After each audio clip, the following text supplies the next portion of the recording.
Matius 24 ayat 29 sampai 36, perumpamaan tentang pohon ara.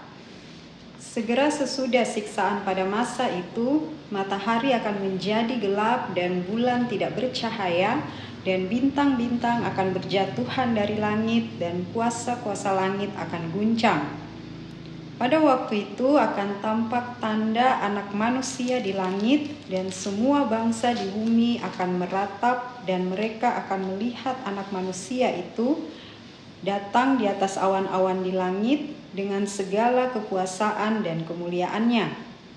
Ia akan menyuruh keluar malaikat-malaikatnya dengan meniup sangkakala yang dahsyat bunyinya, dan mereka akan mengumpulkan orang-orang pilihannya dari keempat penjuru bumi, dari ujung langit yang satu ke ujung langit yang lain.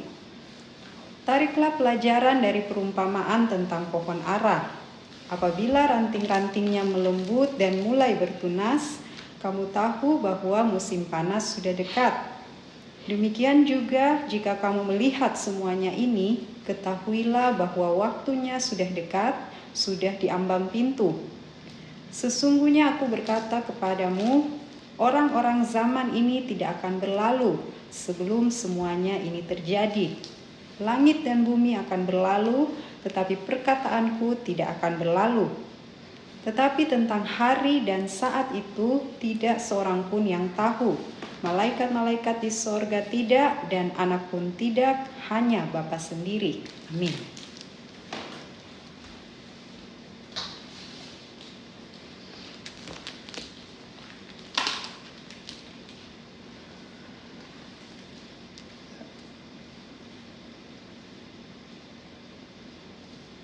Bapak, Ibu, saudara-saudari, adik-adik yang dikasih Tuhan, pembacaan kita pada hari ini tentang penjelasan Tuhan Yesus kepada ke-12 muridnya.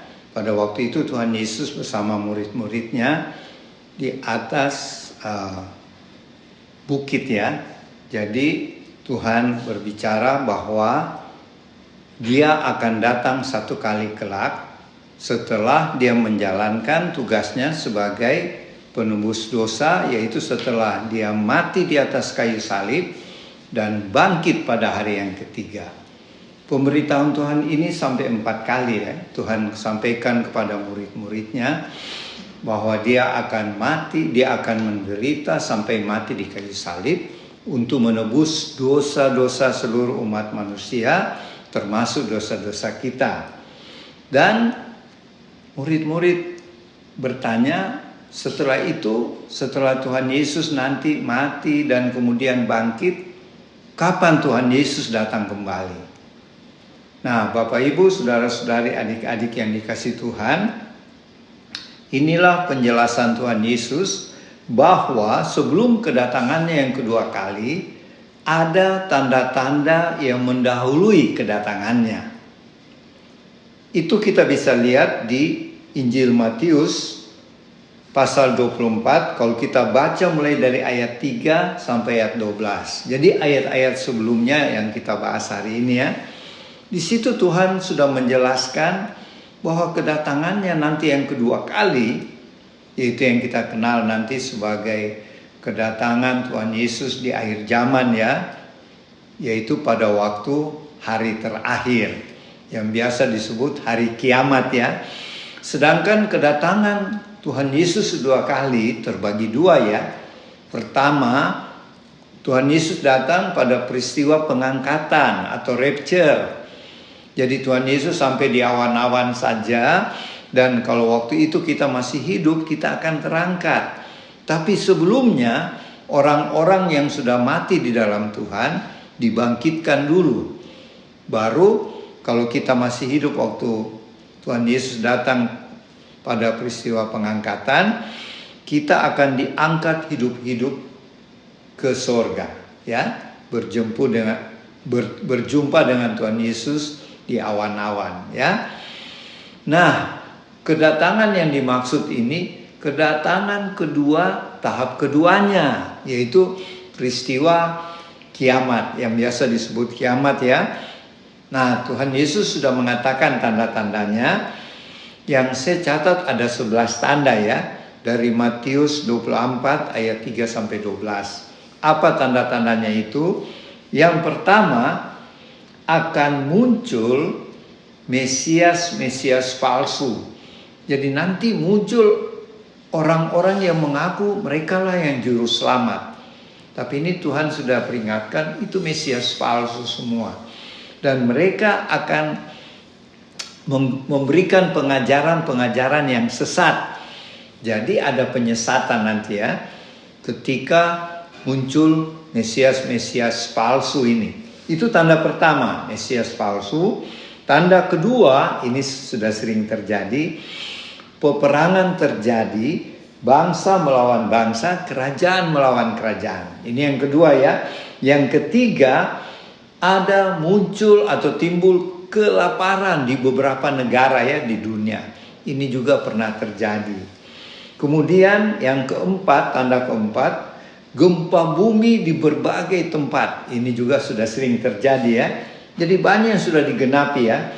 Kelima, murid-murid Tuhan Yesus yang pada waktu itu ya, dan pengikut-pengikut Tuhan Yesus sampai pada akhir zaman akan ditangkap, disiksa, dibenci, bahkan dibunuh oleh kelompok antikris ya. Jadi orang-orang yang tidak percaya Tuhan Yesus, yang kita sebut juga antikris, percaya tapi tetap melawan Tuhan Yesus, itu juga masuk kelompok antikris ya. Itu akan menangkap murid-murid, pengikut-pengikut Tuhan Yesus, kemudian disiksa, bahkan sampai dibunuh. Itu tanda kelima. Tanda keenam, murid-murid atau pengikut Tuhan Yesus, dan mungkin termasuk kita ya, akan dibenci oleh banyak orang. Tuhan Yesus katakan, kamu jangan kaget karena saya saja dibenci orang ya. Jadi kita tentu tidak lebih daripada Tuhan Yesus ya. Kemudian tanda yang ketujuh, ketika banyak pengikut atau murid-murid Tuhan Yesus dibenci, ditangkap, disiksa, dibunuh, muncullah kemurtadan. Banyak orang-orang yang menyangkal imannya pada Tuhan Yesus menjadi murtad ya.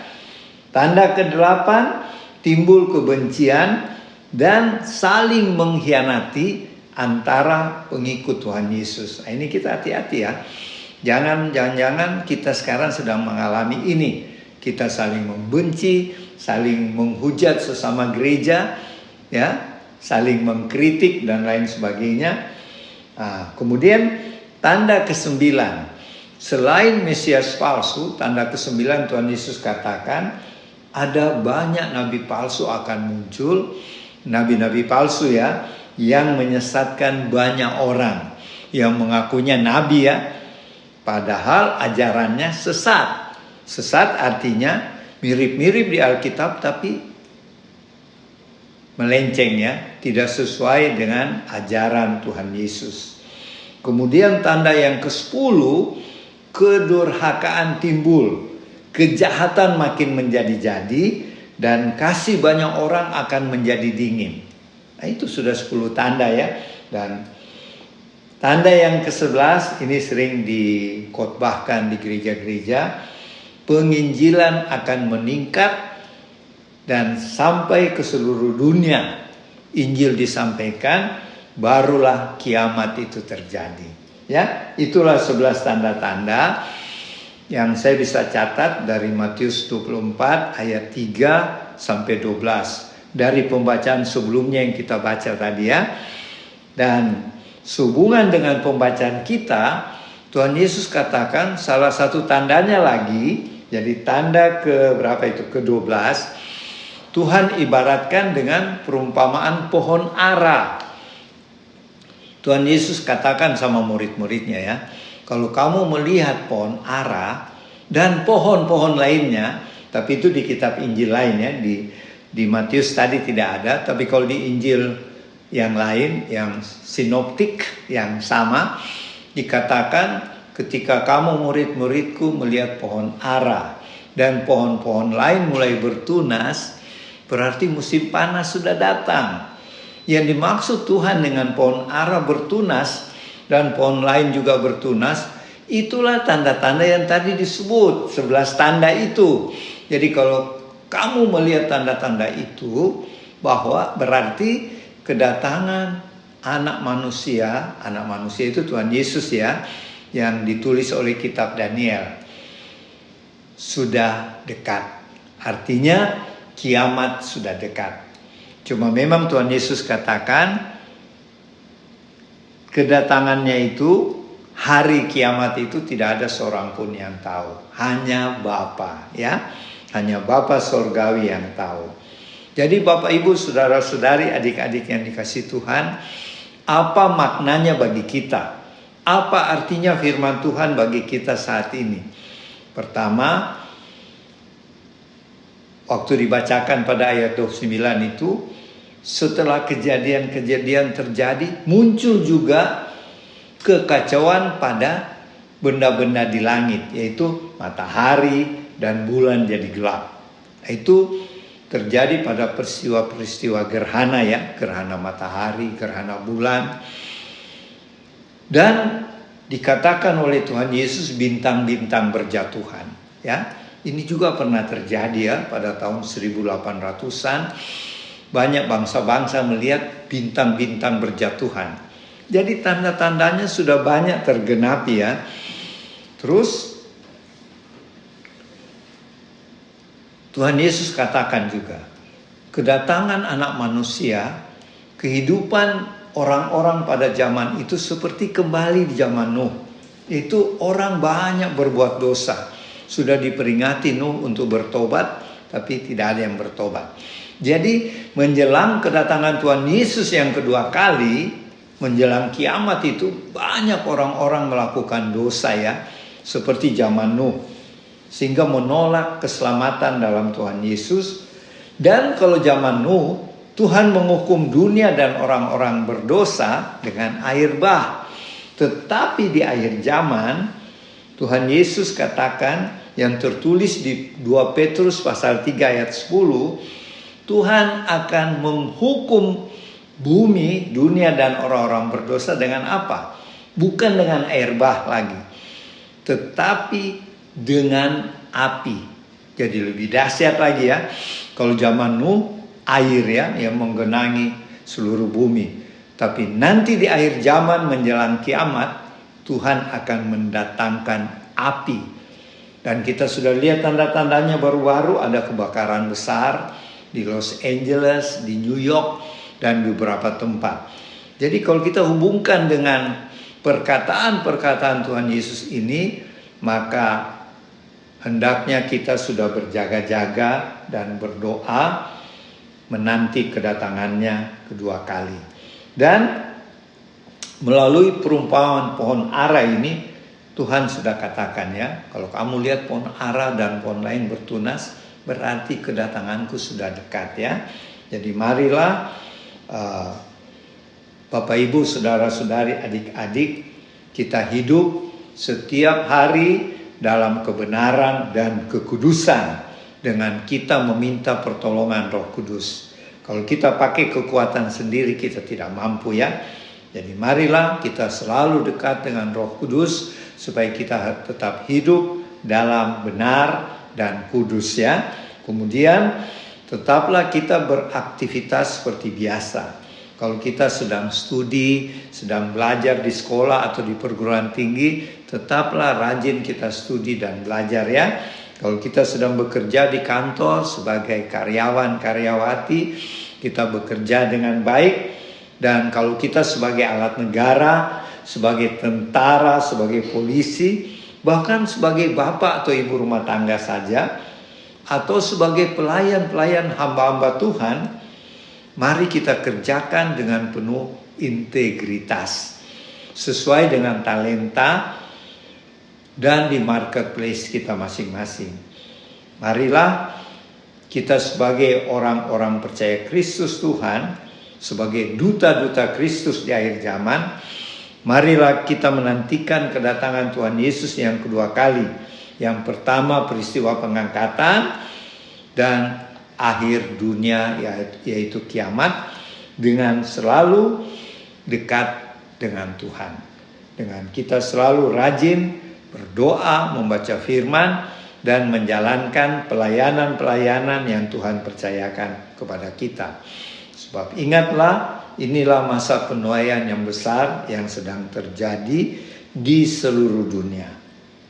Ya, marilah kita laksanakan perintah-perintah Tuhan dengan pimpinan Allah Roh Kudus, maka Tuhan akan memberkati kita. Haleluya. Tuhan Yesus memberkati Bapak Ibu, saudara-saudara, dan adik-adik sekalian. Amin.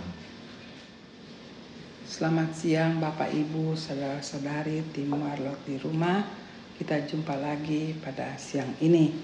Saya menambahkan apa yang Opa sudah bawakan dari Matius 24 tadi. Apa yang Opa sudah bicarakan tadi, jelaskan, saya tidak mengulang, saya menambah. Setelah saya baca ini, firman hari ini, saya merenungkan banyak dari kita anak-anak Tuhan khususnya melihat tanda zaman. Yang kita baca ini ada di Injil. Pada waktu itu Tuhan Yesus masih ada di bumi. Tuhan menjelaskan ini. Saya percaya apa yang Tuhan jelaskan ini itu pasti akan terjadi. Tanda-tandanya kalau kita membaca firman yang begini juga paling banyak itu terjadi tanda akhir zaman di Wahyu. Kalau kita membaca, saya percaya, termasuk saya, waktu membaca sebagai anak Tuhan yang hidup bersama Tuhan melalui Roh Kudusnya, banyak saya mengatakan secara manusia biasa bingung, dan bingungnya itu kapan terjadinya, termasuk saya juga mengatakan itu. Tapi kami anak-anak Tuhan, perasaan demikian tidak sesuatu yang aneh. Tetapi sesuatu, bukan juga sesuatu yang salah. Tapi begitulah Tuhan. Itu mendorong kita untuk mencari tahu. Membaca firman Tuhan. Kalau kita sebagai manusia hidup mencari hidup. Kita sekolah, kita belajar untuk mendapatkan kehidupan.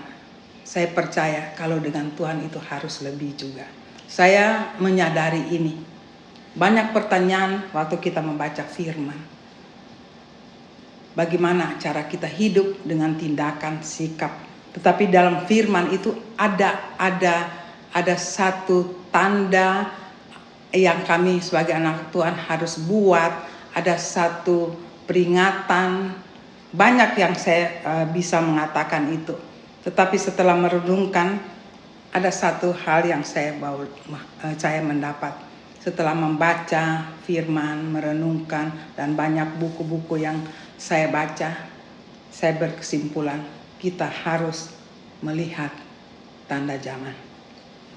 Karena apa yang terjadi itu ada tanda, itu ada masa. Tuhan menciptakan bumi ini dengan teratur, ya, disiplin, dan sangat-sangat diatur yang Tuhan sudah buat. Saya mengingat keadaan ini, saya teringat apa yang pernah kami baca. Yang saya simpulkan adalah bagaimana peta zaman. Waktu itu sekitar tahun 1980-an, 1970-an sampai 80-an dan 90-an, kami dapat satu buku dari ciptaan seorang penginjil yang pernah menginjil di kota Poso. Kalau saya tidak salah, namanya Hammond, John Hammond, saya lupa. Tapi kami dapat itu buku mengenai peta zaman. Saya di situ sangat tertarik dengan peta zaman. Jadi saya melihat Tuhan bekerja sangat teratur, dan semua dengan tanda-tanda ada hal yang Tuhan buat buat bumi ini dengan rancangan yang begitu indah. Kalau kita manusia membacanya dan merenungkan, sangat pelik. Tetapi saya mendasari waktu saya baca dengan keluarga bahwa peta zaman itu saya ambil garis besarnya itu ada 7 masa. Saya katakan masa. 6 sampai 6 itu penciptaan. Yang ke-7 adalah hari terakhir. Ya, terakhir dari penciptaan. Itu ada dikatakan hari bersyukur dan segala perhentian, ada banyak di firman. Ya, saya tidak bisa ucapkan satu-satu, tetapi Tuhan juga membuat waktu saya baca peta zaman itu, di situ juga ada 7 masa. 2, 6 dan 7 itu yang ke-7. Dan saya tidak kupas di sini karena agak panjang. Saya melihat itu kita ada di masa yang ke-6 mau berakhir di situ. Jadi ada 2000 dan kita adalah 2000 terakhir di yang ke-6 yang terakhir mau masuk yang ke-7. Saya merenungkan kembali Bapak Ibu melihat apa yang kita baca hari ini. Dan hari ini dalam kita boleh katakan kita adalah generasi akhir zaman. Dan akhir zaman apa yang dikupaskan pada siang ini itu tanda-tandanya ada yang sudah terjadi dan sementara terjadi. Yang tadi Opa katakan. Saya sangat tertarik dengan judul tadi kedatangan anak manusia dan perumpamaan tentang pohon ara. Nah, dari 6 tadi peta zaman kita adalah yang ke-6 dan paling akhir. Saya harap Bapak Ibu bisa, kalau bisa berdoa, bisa dapat buku ini. Saya percaya itu ada sampai sekarang. Dan saya tadi kemarin ya saya baca hal itu ada, tapi tidak dengan buku yang kami baca. Itu sudah sangat membuming karena mengingat kegerakan-kegerakan Tuhan akan datang. Semua anak-anak Tuhan tahu hal ini pasti. Dan kegerakan itu makin nyata apa yang tadi yang tertulis firman hari ini. Nah, saya tertarik dengan perumpamaan tentang pohon ara. Tentang perumpamaan tentang pohon ara ini, itu yang mengawali kita bisa mengerti apa yang Tuhan katakan tadi. Dan kita juga bisa mengerti kalau kita baca kitab Wahyu. Nah, Tuhan katakan ini waktu Tuhan masih hidup. Jadi Tuhan sudah memberikan sesuatu pada kita. Ya, ada tanda-tanda. Dan sekarang kita sebagai generasi akhir zaman bukan cuma itu yang kita melihat. Ada hubungannya juga dengan Wahyu. Ini di kitab Matius, ada Lukas ya dan semua segalanya, dan ada surat-surat Paulus. Saya tidak kupas itu. Saya berharap dan saya percaya Bapak Ibu tahu juga hal ini. Tetapi saya hanya untuk mengatakan yang saya tertarik, mengatakan perumpamaan tentang pohon ara. Sebenarnya pembacaan yang kita baca hari ini, titik yang kita bisa mengerti, titiknya sebenarnya di situ. Apa maksud dengan pohon ara? Setelah kita baca pengetahuan mengenai Tuhan, ya, saya tadi bandingkan kalau kita mau hidup secara manusia, kita belajar sampai dapat sarjana, kita berusaha untuk dapat hidup. Kenapa dengan Tuhan tidak? Padahal hidup kita yang sebenarnya adalah Tuhan lebih dulu, baru kita masuk ke naturalnya. Jadi Tuhan itu adalah supernatural. Kita harus cari tahu. Kalau kita cari tahu di situ gampang untuk naturalnya. Saya mengajak Bapak Ibu merenungkan hal ini. Kalau kita tahu supernatural untuk pembacaan juga hari ini mengenai tentang pohon ara, kita akan melihat isinya yang Tuhan katakan tadi, yang Opa sudah katakan. Kita akan mudah mencernanya. Karena manusia pada akhir kita ada saat ini, sudah tertulis. Waktu Tuhan, sebelum juga Tuhan datang, itu sudah ada kalau kita belajar. Tetapi Tuhan menjelaskan lagi waktu Tuhan ada di bumi. Nah, kita kembali pada pohon ara. Pohon ara kita tahu, kita menyelidiki firman, pohon ara adalah itu tandanya bangsa Israel. Bangsa Israel itu diumpamakan pohon ara. Di sini Tuhan katakan kamu harus lihat.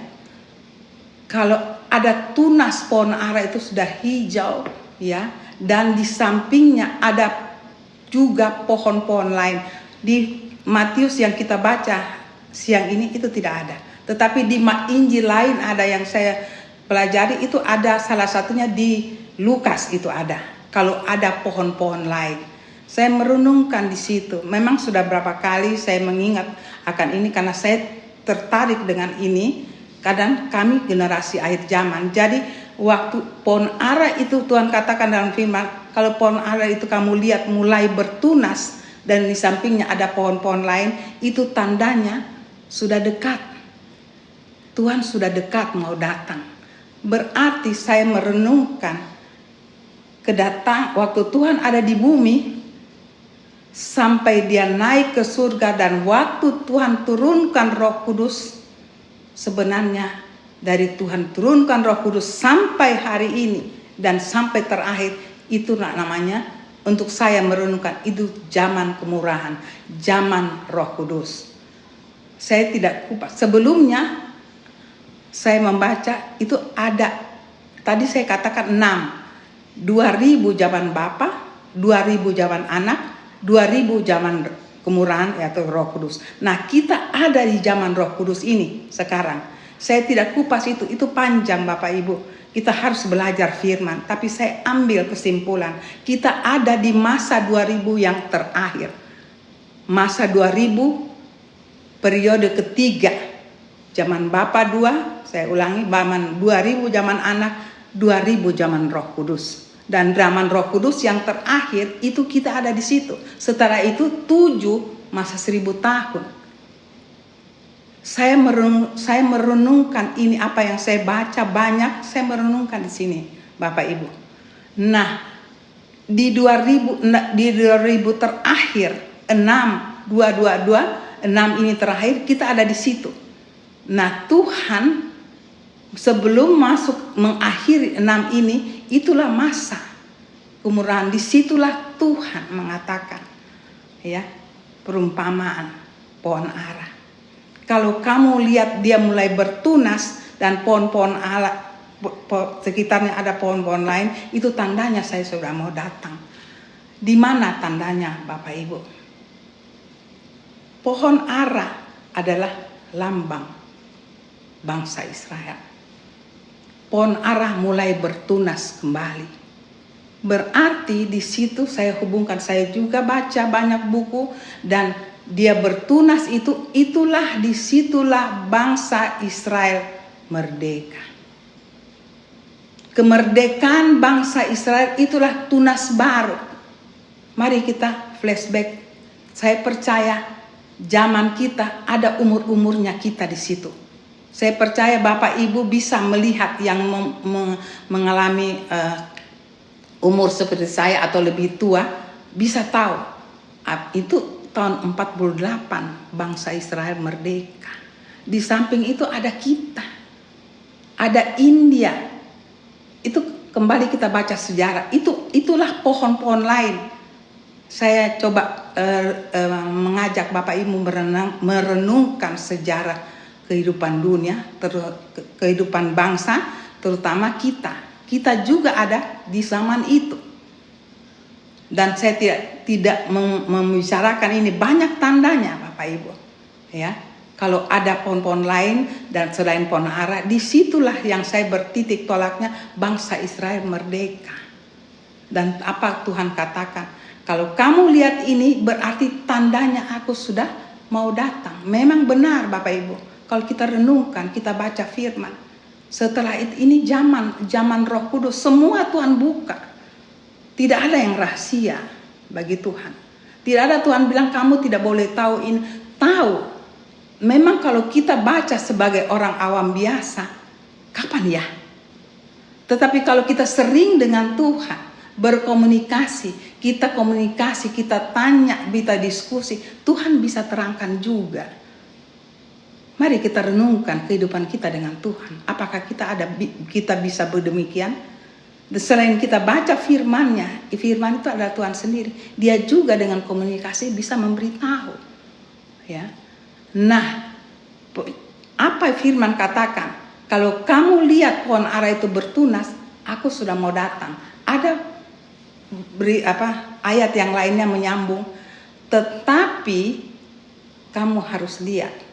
Sejak generasi, saya katakan generasi tahun 48 itu, sebelum berakhir generasi ini, saya katakan walaupun di sini tidak ada, tapi saya ini kan sendiri ya, generasi ini berlalu sebelum semuanya mati di firman tadi, sebelum semuanya mati aku sudah datang. Mari kita renungkan Bapak Ibu. Di dalam pemberitaan mengenai kedatangan Tuhan, apakah hari kiamat dan apa yang terjadi di Wahyu, kita bisa renungkan Bapak Ibu. Tetapi jadwalnya tidak ada yang Tuhan katakan tahun begini dan tidak. Kita harus belajar firman. Harus kita belajar firman. Jadi itu tidak heran banyak pendapat mengenai kiamat. Tapi tidak pernah keluar dari jalur Tuhan. Untuk kita mengetahui lebih akurat, itu tiap orang beda. Bukan ada kesalahan atau dosa, tidak. Itulah anak-anak Tuhan. Bisa kita lebih tahu, lebih akurat kalau kita hidup dalam persekutuan. Kita diskusi bersama, maka warna Tuhan akan naik.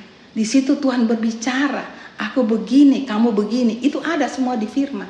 Mari kita ajak kehidupan bersekutu dengan Tuhan. Ya, saya juga membaca ini, saya melihat bukan pendapat saya sendiri. Saya membaca buku, berdiskusi dengan orang-orang seiman, orang yang lebih pintar. Ya, kita melihat, karena saya ambil kesimpulan. Sebelum generasi ini lewat, saya sudah datang. Dan saya bersama keluarga tahu ini di tahun 1980-an. Dan kami selalu berdoa.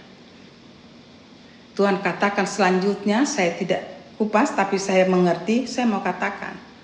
Sebelum generasi ini aku sudah datang. Yang banyak juga pendapat sekarang bertolak belakang bisa. Ada yang mengatakan begini, itu tidak apa, tapi tidak apa-apa kalau untuk saya. Itulah Tuhan. Kita maju dengan Tuhan, bukan di luar Tuhan. Jadi saya katakan apa yang dikatakan firman hari ini, itu adalah kedatangan Tuhan yang kedua pada tahap pertama. Kebangkitan orang-orang anak-anak Tuhan. Saya tidak jelaskan itu lebih terperinci karena Opa tadi sudah jelaskan. Saya cuma katakan dari pohon tunasnya pohon ara, itulah mulai masa mendekatnya akhir zaman. Mari kita siapkan hati kita Bapak Ibu. Itu dikatakan banyak, yang kalau saya sependapat juga itu dikatakan yang tadi saya katakan. Kedatangan kedua Tuhan di tahap pertama. Tahap kedua itulah yang terakhir. Saya tidak kupas di sini karena di situ ada 1000 tahun ya. Itu banyak bukan perdebatan untuk memisahkan. Tapi perdebatan kelihatan perbedaan. Tapi itu untuk menyatukan satu visi. Yang kita satukan adalah menyatukan pemahaman kita mengenai Tuhan. Jangan keluar dari Tuhan. Kalau saya sangat senang karena apa? Kita banyak mendapat bagaimana itu Tuhan sebenarnya. Tapi untuk pemberitaan hari ini, ya, sebelum yang sangat tertarik, sebelum generasi ini berlalu, aku sudah datang. Nah, dalam generasi itu tiap orang, tiap keluarga, tiap gereja, tiap komunitas berbeda. Saya katakan generasi. Kalau di sini bilang kalau sebelum orang-orang yang ada sekarang, sebelum mereka mati, aku sudah ada. Tapi saya katakan generasi. Nah sekarang bagi kita anak Tuhan dan tiap-tiap pribadi atau keluarga, mengatakan generasi itu berapa tahun. Mari kita kembali lihat di firman. Kalau untuk saya, satu keluarga, kami ambil satu generasi 100 tahun. Tetapi ada juga 70, ada 80. Itu ada semua di firman Tuhan. Ya. Kenapa 70, kenapa 80, kenapa 100. Tapi kalau saya satu keluarga ambil 100. Satu generasi itu 100 tahun. Jadi kalau 48 kita mulai dari satu generasi awal 48 bangsa Israel merdeka, satu generasi 148 tambah 100 tahun. Nah, ini tahun 2028 dan sekitarnya.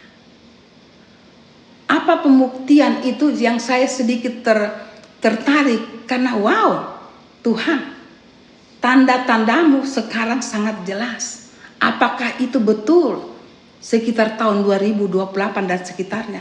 Saya tidak mengatakan pasti karena Tuhan katakan tidak ada yang tahu. Tapi kalau kita melihat dari pemahaman saya melihat firman, saya ambil itu 100 tahun. Nah, itu sekitar tahun begini. Nah, tahun yang sementara kita lewati ini begitu banyak sekali tanda Tuhan. Dan sekarang begitu banyak di medsos, terutama TikTok.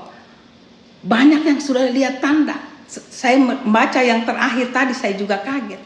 Ini orang di Bali, datang di Bali berlibur. Dan dia menangis, dia melihat, mendengar trompet. Seperti apa itu? Wow Tuhan, apakah engkau mau datang? Sangat tertarik Bapak Ibu, sangat tertarik.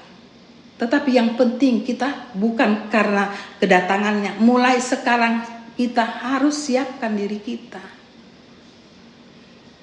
Kalau saya mau kupas bagaimana datangnya apa, panjang ya Bapak Ibu.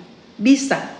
Ya, kita harus. Tapi yang penting saya simpulkan, siapkan hati kita, keluarga kita, pribadi kita. Hidup di dalam Tuhan. Kalau kita hidup di dalam Tuhan, tanda-tanda ini akan jelas kelihatan. Tuhan berikan. Dan kita anak-anak Tuhan menyimpulkan. Dari kita membaca firman, kesimpulan ada. Tapi tiap orang itu beda. Tapi jangan perbedaan ini menjadi perdebatan. Tapi menjadi kekayaan untuk kita melihat Tuhan. Wow, Tuhan siapkan hati kita. Asal kita siapkan Bapak Ibu. Kalau kita tidak siapkan hati kita tidak bisa tahu ini. Saya berusaha satu keluarga menyiapkan hati. Apa maksudmu Tuhan? Sampai saya dapat demikian. Itu sudah lama. Kami tetap berdoa. Kalau engkau datang, ya, yang saya katakan, kalau saya kupas itu panjang. Ya, kita diangkat dan bla bla bla dan ada trompet, ya, sampai kami rindu sekali Tuhan. Kami dapat mimpi dan Tuhan jelaskan sendiri sama Opa, ya, bagaimana itu kekuatan kerinduan kita. Dan karena kerinduan begitu sangat dan Tuhan jelaskan.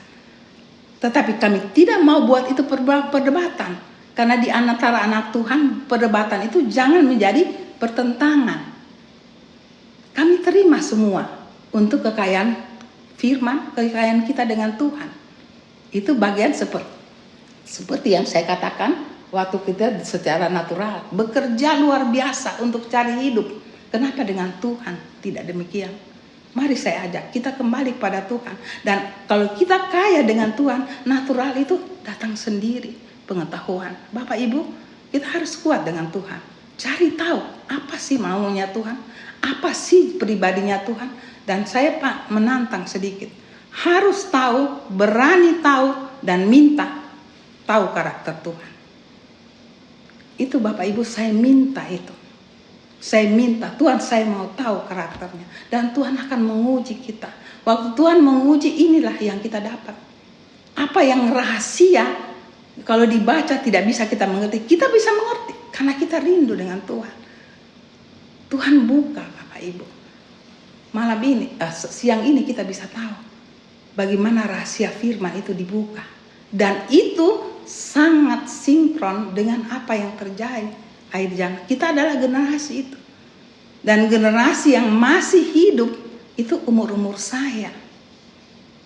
Ya, ada 5-6 tahun ke atas saya. Ya, seperti presiden kita.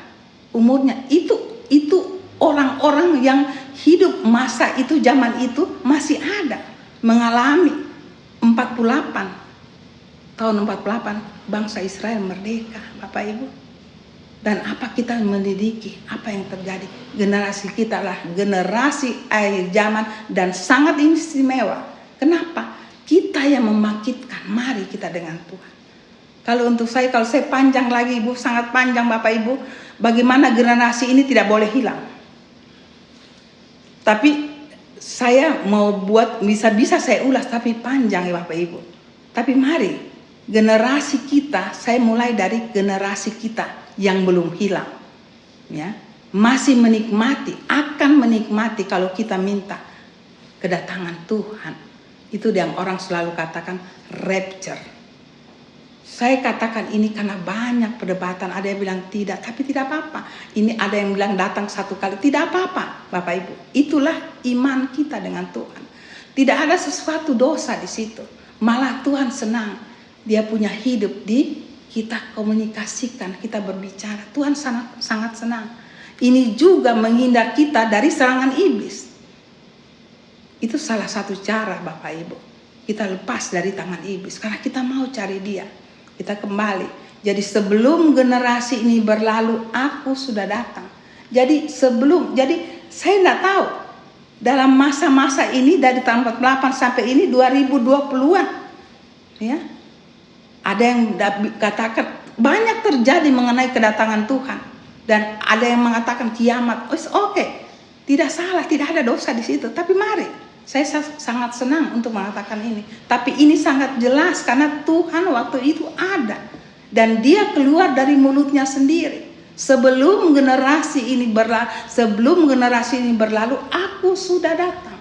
Mari kita baca firman. Saya ulang-ulang katakan di situ. Tuhan, kami ada di situ. Bahkan saya sekeluarga minta, jangan dulu ambil kami. Jangan dulu kematian kami Tuhan angkat ke surga.